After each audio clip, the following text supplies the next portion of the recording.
مسکراتے ہیں مصطفیٰ کے گھر والے، پھر بھی مسکراتے ہیں مصطفیٰ کے گھر والے، ہاں پھر بھی مسکراتے ہیں مصطفیٰ کے گھر والے۔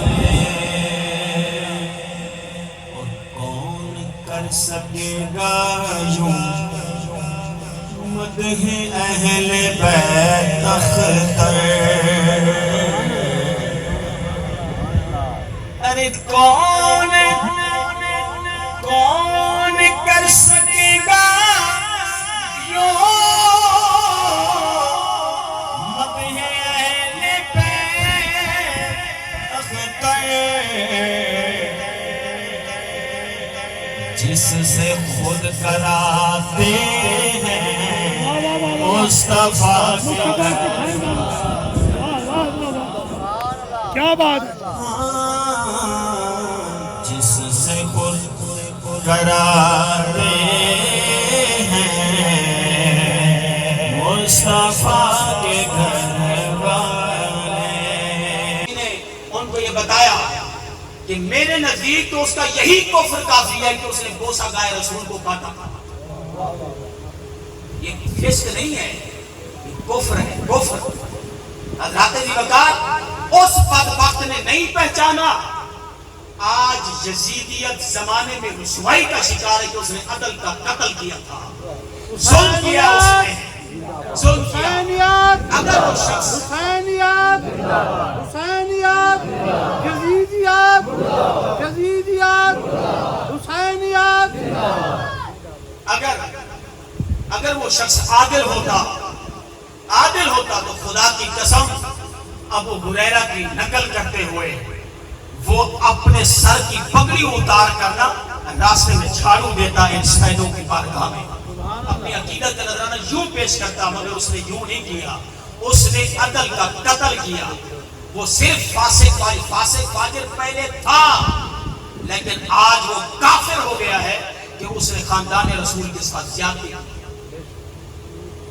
یہ پیغام تھا جو آپ کے سامنے رکھا، مگر اہل بیت کا درد اپنے سینے میں رکھنے والوں تھوڑا سا اپنے تصور کو کربلا کی طرف لے چلو کہ جب مقام سرات پر قافلہ پہنچتا ہے، مقام سرات پر حر بن یزید ریاحی 1000 کے لشکر کے ساتھ امام کے سامنے آتا ہے۔ دل اس کا اتنا سخت نہیں تھا، چونکہ یزیدی فوج کا وہ افسر تھا۔ وہ سامنے آیا اور اس نے امام سے ملاقات کی۔ ظہر کا ٹائم تھا، سفر کر کے وہ اس بیابان میں اس انداز سے پہنچا کہ ان کی سواریاں اور ان کے فوجی پیاس سے مر رہے تھے۔ مقام سرات پہ خاندان رسول نے اپنے مشکیزیں پانی سے بھرے ہوئے تھے۔ جو ہی حر بن یزید ریاحی آیا اور باقی بھی سارے فوجی اس کے ساتھ آئے ہوئے تھے، میرے امام عالی مقام اس اہل بیت نبوت کے عشق میں سرشار پیغام کربلا اور مقصد حسینی سننے والوں، میں آپ سے پوچھتا ہوں، کیا زمانے نے یہ دیکھا نہیں تھا کہ میرے مصطفیٰ نے کتنی محبت کی ہے حسین کے ساتھ؟ خطبہ جمعہ چھوڑ دیا میرے حبیب نے کہ 2 بچے سامنے آ رہے ہیں، بچے سب کے جاتے ہیں خطبے میں، مگر خطبہ چھوڑنے کی اجازت نہیں۔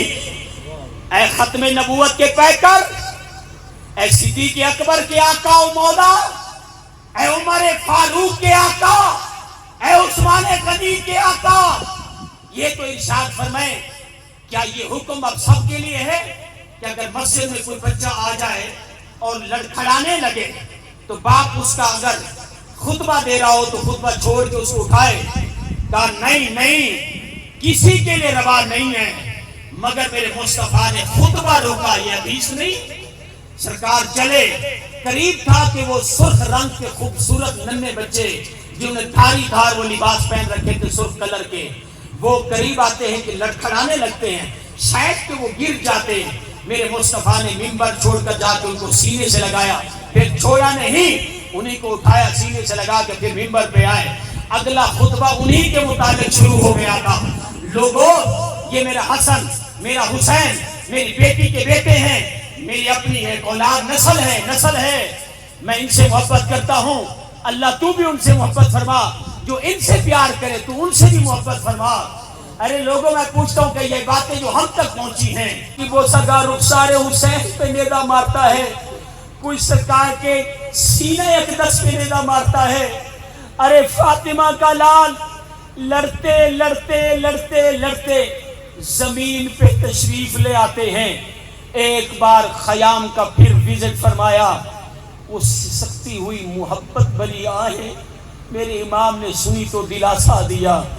واپس چلے گئے یہ کہہ کر یہ میرا آخری چکر تھا، میں تمہیں دیکھ کے جا رہا ہوں، تم میری زیارت کر لو. جب امام واپس تشریف لے گئے، خون اتنا بھر چکا تھا، اتنا نکل چکا تھا کہ آپ بتقاضۂ بشریت یا مشیت ایزدی آپ جہاد فرمانے کے بعد اپنے گھوڑے سے زمین پر تشریف لے آتے ہیں. اور اس کے بعد جس کی قسمت میں مزید بدبختیاں لکھی تھیں، حتیٰ کہ اختتام یوں کیا کہ آپ کا سر اقدس کاٹا. میں یہ پوچھتا ہوں، یہ جو کاٹا گیا اور اس وجہ سے کاٹا گیا کہ یہ حسین ابن علی ہے، مصطفیٰ کی محبت ہے اور اس نے اس نظام کے خلاف بغاوت کی ہے، کیا اس نے کفر نہیں کیا؟ میرے امام علی مقام سید الشہداء آپ سرکار چلتے ہیں آگے.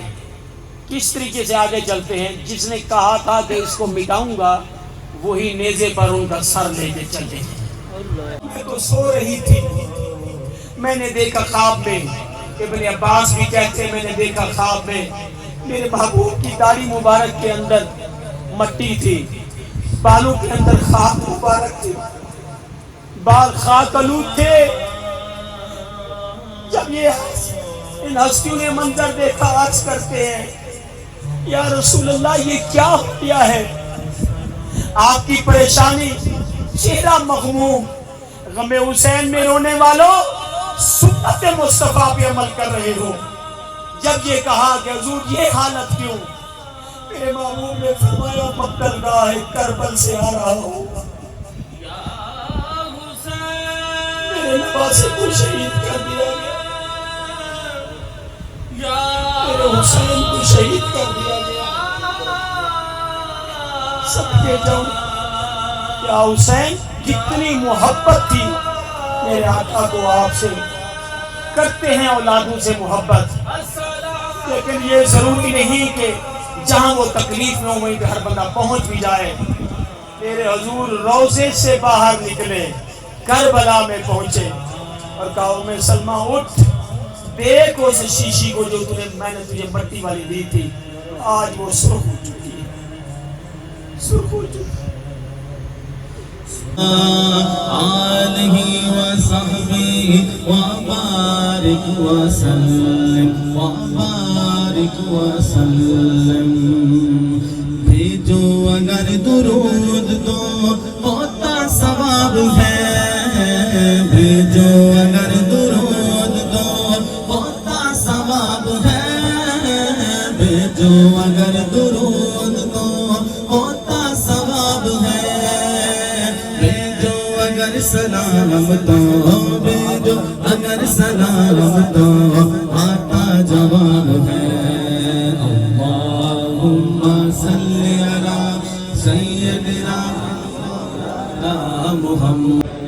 اللہ کے شیر ہے درے کرار پر درود، اللہ کے شیر ہے درے کرار پر درود، اللہ کے شیر ہے درے کرار پر درود.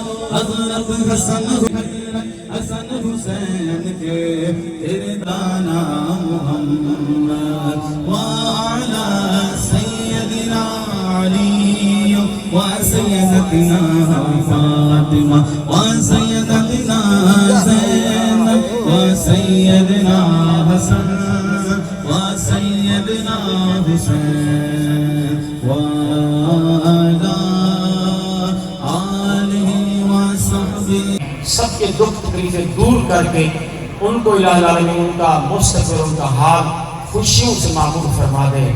الہی جتنے لوگ یہاں پہ کام کر رہے ہیں تشریف لائے مہمان ہیں میرے سارے کے سارے الہی ذکر حسین کا صدقہ سب کو خوشیوں سے سرشار کر دے. ہمیشہ سب کو سلامت رکھ. اصحاب رسول کی ادب اور ان کی حرمت کی پاسداری ہم سب کو نصیب فرما. اے پروردگار محبوب کی نسبتوں کا ہمیں باحیا بنا. پروردگار عالم محبوب علیہ السلام کی غلامی سچی نصیب فرما. جو کچھ ہم تم سے مانگ رہے ہیں ہمیں نصیب فرما. جو نہیں مانگ سکے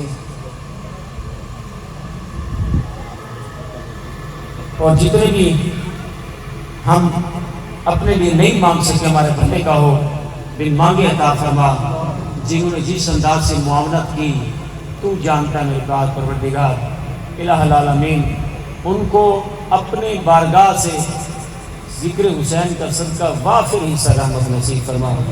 الہ العالمین بیماروں کی صحت یابی کے لیے دعا کے لیے کہا گیا اور ساتھ ہی صادق بھائی کا بتایا کہ وہ بھی اس وقت شاید گرمی کی شدت کی وجہ سے محفل میں شریک نہیں ہو سکے. اللہ تعالیٰ اس کو صحت کاملہ عطا فرمائے اور سب کے مال جان عزت صحت کر برکت عطا فرمائے. اللہ تنظیم فیضان مصطفیٰ کے تمام کارکنان کو ایسے ہمیشہ نیک کام کے ساتھ مصروف. Please subscribe my YouTube channel. Thanks a lot.